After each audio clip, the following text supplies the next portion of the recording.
Start by gathering the necessary documents, including W-2s from your employer and 1099 forms if you have additional income, and records of any deductions and credits you plan to claim. Next, complete your personal information like your name, address, social security number, and your filing status. Single, married, filing jointly, etc. Then it's time to complete the income section. Line 1. This is for your wages, salary, or tips. You can get these amounts from your W-2. Lines 2A and 2B. This is where you report any interest and dividend income.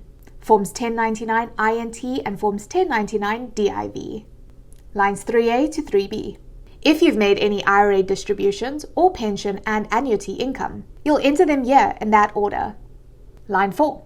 This is for recording your Social Security benefits if applicable. Lines 5 to 7. This is where you record any additional sources of income, like business income, capital gains, and unemployment compensation. Line 9. Here, you record your total income. This is done by adding up the amounts from line 1 to 8.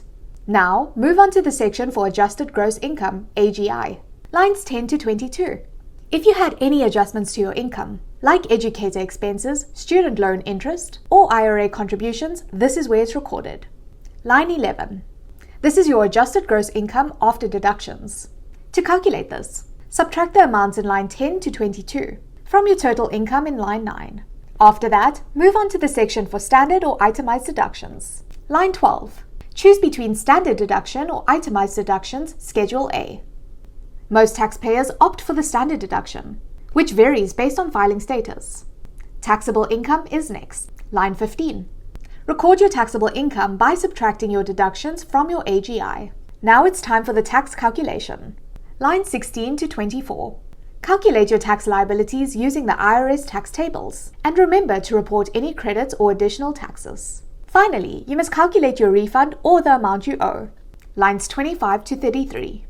If you've had more tax withheld than you owe from your W-2 or 1099, you'll get a refund, otherwise you'll owe the IRS money. Don't forget to sign and date your form.